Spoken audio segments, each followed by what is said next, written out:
जन्माष्टमी विशेष प्रेरणादायक कहानी। सच्ची भक्ति का फल। गणेशराम, किसान, संघर्षों से जूझता, भगवान भरोसे फसले, और जब होती तो कभी ज्यादा कभी कम। ऐसे में उसकी मेहनत अक्सर मिट्टी में मिल जाती। लोग मजाक उड़ाते, कहते कि किस्मत में गरीबी लिखी है तो बदल नहीं सकती। पर गणेशराम का विश्वास अटूट था। वह रोज सुबह उठकर गांव के छोटे से मंदिर में जाता, भगवान कृष्ण की मूर्ति के सामने दीपक जलाता और फोल्डेड हाथों से कहता, हे कान्हा, तूने भी तो कारागार की अंधेरी कोठरी से जन्म लेकर दुनिया को रोशनी दी थी। तूने हर विपरीत परिस्थिति को चुनौती बना दिया था। मुझे भी वही शक्ति दे कि मैं हार न मानूं और अपने परिवार का पालन कर सकूं। उसका बेटा मोहन पढ़ाई करता था। पढ़ाई के बीच बीच में वह पिता को खेत में खटते हुए देखता और सोचता, इतनी मेहनत का क्या फायदा।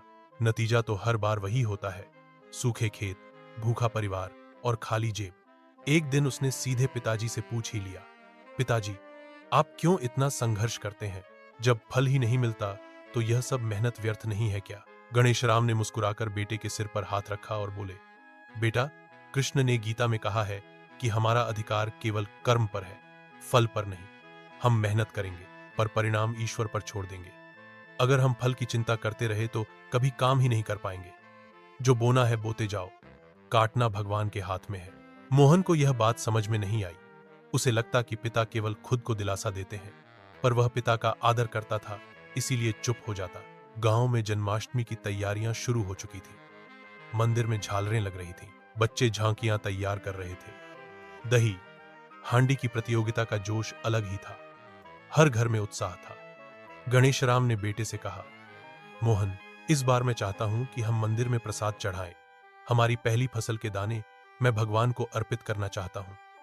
मोहन चौंक गया। उसने कहा, पिताजी, फसल तो बहुत ही कम है। घर का गुजर बसर मुश्किल से होगा, फिर आप उसमें से हिस्सा क्यों देंगे? गणेशराम ने शांत स्वर में कहा, बेटा, भक्ति का मतलब यही है कि पहले भगवान को याद करो, फिर खुद के बारे में सोचो। जब हम दिल से देंगे तो भगवान हमें और देगा। मोहन सोच में पड़ गया। उसे पिता की आस्था अजीब लगती थी। जिस भगवान ने अब तक उनकी सुनवाई नहीं की, उसे और अर्पण क्यों करना? लेकिन पिता की जिद के आगे उसने कुछ नहीं कहा। बरसात फिर से कम हो गई। खेत की फसल सूखने लगी। लोग हौंसते और ताना मारते, गणेशराम, तेरा भगवान कहाँ है? तेरी इतनी भक्ति किस काम आई? तेरे खेत में तो घास भी नहीं उग रही। गणेशराम चुपचाप मुस्कुराता। वह जानता था कि आस्था की परीक्षा चल रही है। जन्माष्टमी की रात आई। मंदिर में कीर्तन गूंज रहा था। नंद के घर आनंद भयो, जय कन्हैया।